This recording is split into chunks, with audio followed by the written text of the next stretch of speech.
Hello guys, welcome back to my channel. আপনারা দেখছেন Priyanka lifestyle blog. তো আশা করি আপনারাও খুব ভালো আছেন, আমিও খুব ভালো আছি। তো আজকে ছোটো একটা মিনি ব্লগ নিয়ে চলে এলাম তোমাদের সাথে। তো আজকের মিনি ব্লগটা হচ্ছে আমরা রথের মেলায় যাব। তো সবাই মিলে বান্ধবীরা মিলে রেডি হচ্ছি।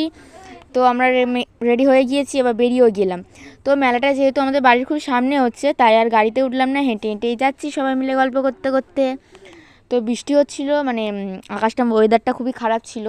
তো হালকা হালকা বৃষ্টিও পড়ছিল, তাই ভাবলাম ভিডিওটা করব কি করব না, তাই ভাবছিলাম, কিন্তু তারপর ভাবি না, ভিডিওটা করেই ফেলি।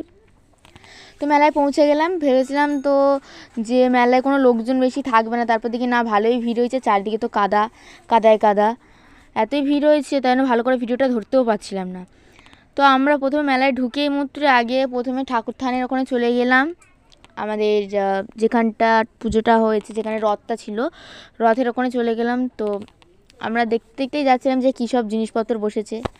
তো যাওয়া যাক। এখানে এত কাদার জন্য ঠিকঠাক করে যাওয়া যাচ্ছে না। আর দেখতেই পাচ্ছ প্রচুর লোক এসছে, প্রচুর। আর এই হচ্ছে আমার বান্ধবী, আমার ভাই, দুটোই বান্ধবী আমার। আর ওখানে এই যে রথের মেলাতে ঠাকুর দেখতে গেছি, কিন্তু রথের ভেতর ঠাকুরই ছিল না।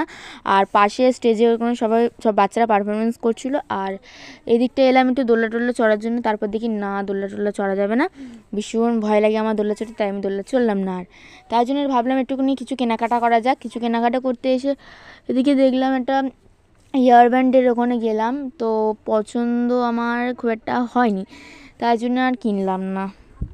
পছন্দ হয়নি বলে কিছু কিনলাম না, চলে এলাম। তো আমরা এখন যাচ্ছি, দেখছিলাম, ভাবছিলাম কি করা যায়, কিন্তু কিছুই বুঝতে পারছিলাম যে কি করব না।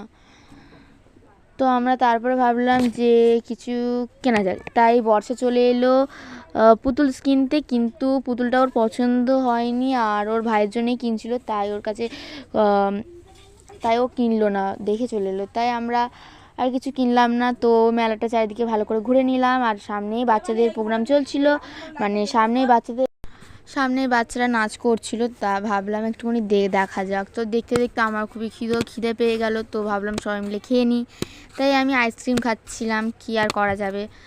আর কিছু ভালো লাগছিল না খেতে, কারণ যেহেতু খাওয়া দাওয়া করে তো বাড়ির দিকে আমরা বেরিয়ে পড়লাম। যেহেতু ভিডিওটা এখানেই স্টপ করছি বাড়ি চলে যাওয়ার সময়। তো ভিডিওটা আপনাদের কেমন লাগলো, আশা করি খুবই ভালো লেগেছে। যদি ভালো লাগে লাইক কমেন্ট শেয়ার করে দেবেন। টাটা, বাই বাই, পরের ব্লগে।